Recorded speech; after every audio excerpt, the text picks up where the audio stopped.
Ipinag-utos ni Pangulong Ferdinand R. Marcos Jr. ang pagkakaroon ng lifestyle check sa lahat ng mga opisyal sa gitna ng investigasyon patungkol sa maanumalyang flood control projects. Ito ang inanunsyo ni Presidential Communications Office Undersecretary at Palace Press Officer Claire Castro sa ginanap na press briefing sa Malacanang nitong Miyerkules. Aniya, magsisimulang ipatupad ang lifestyle check sa mga opisyal ng Department of Public Works and Highways. Gayunman, nilinaw ng opisyal na bawat ahensya ng pamahalaan ay may kapangyarihang magsagawa ng lifestyle check sa ilalim ng kanilang nasasakupan.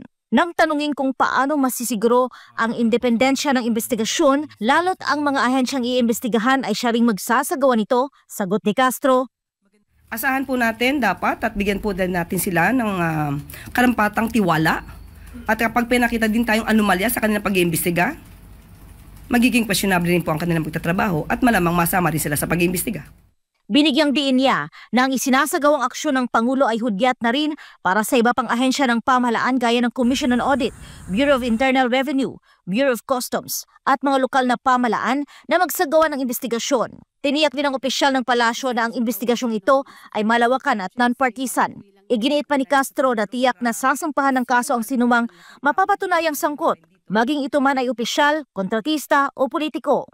Magdidimanda po talaga sa sampahan ng kaso ang dapat masampahan ng kaso. Walang sisinuhin, walang malapit sa puso, walang kaalyado, kung sino man ang involved dito, sasampahan ng kaso. Nilinaw naman ng Palace official na wala pang eksaktong timeline kung kailan may isasampa ang mga kaso laban sa mga sangkot sa naturang irregularidad sa mga proyektong flood control.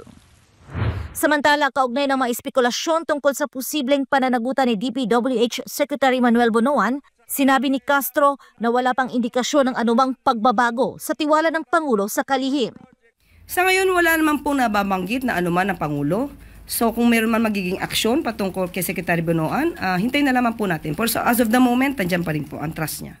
Binigyang diin ng administrasyon ang pangangailangan ng tuloy-tuloy na pagsusuri sa mga rekord ng DPWH upang matukoy kung sino ang nasa likod ng mga proyektong dapat sanay nakatutulong sa paglutas ng malawakang pagbaha. Ngunit ngayon, iniimbestigahan dahil sa umano'y irregularidad. Sa kasalukuyan, ani Castro, 11 flood control projects na ang personal na nainspeksyon ni Marcos, kabilang ang mga proyekto sa Marikina, Iloilo, Bulacan at Benguet. Ginawa ito ilang araw matapos makatanggap ng mga reklamo ang Malacanang sa pamamagitan ng sumbong sa Pangulo.ph. Batay sa ulat ng PCO, nitong umaga ng Miyerkules, umabot na sa higit 9,000 reports ang natanggap ng palasyo na may kinalaman sa flood control projects. Nakaduda-duda ang implementasyon.